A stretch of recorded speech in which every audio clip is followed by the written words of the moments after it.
தென்மேற்கு வங்கக்கடலில் உருவாகியுள்ள டிட்வா புயல் காரணமாக மயிலாடுதுறை மாவட்டத்தில் கடல் சீற்றத்தோடு காணப்படுகிறது. அது குறித்து நமது செய்தியாளர் மோகன் வழங்கிய தகவல்களை தற்போது பார்க்கலாம்.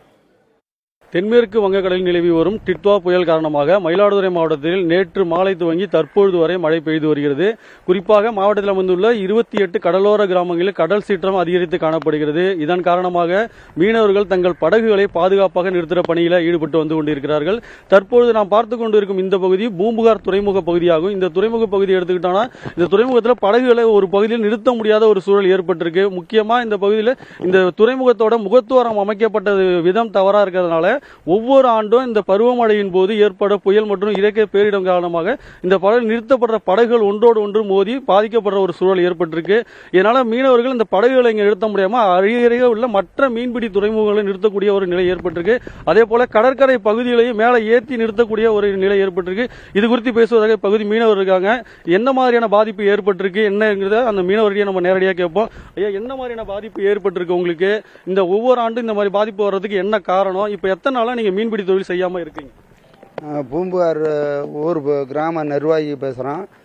இப்போ கடந்த 11 நாளாக நாங்கள் இந்த டிட்வா புயல் காரணமாக மீன்பிடிக்க செல்லாமல் மீன்வளத்துறை அறிவுறுத்தலின்படி நாங்கள் வீட்டிலேயே தான் இருக்கிறோம். யாரும் எந்த தொழிலுக்கும் போகாமல் தான் இருக்கிறோம். அதனால் அரசு வழங்கிய நிவாரணம் எங்களுக்கு போதுமானதாக இல்லை.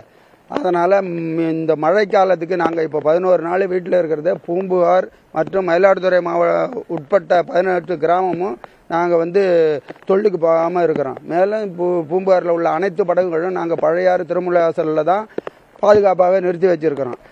துறைமுகம் பாதுகாப்பாக இருக்க வேண்டும்னா பக்கத்தில் ஒரு 300 மீட்டர் தூரத்தில் கடந்த புயலின் போது அமைச்சர் ஆய்வு பண்ணி ஐஐடி நிறுவனம் ஆய்வு பண்ணி 114 கோடி ரூபா ஒதுக்கீடு பண்ணினதாக சொல்கிறாங்க.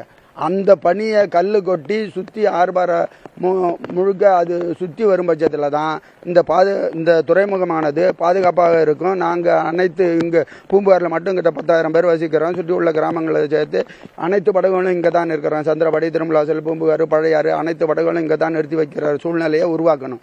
இது ரொம்ப எங்களுக்கு இடையூறாக இருக்குது.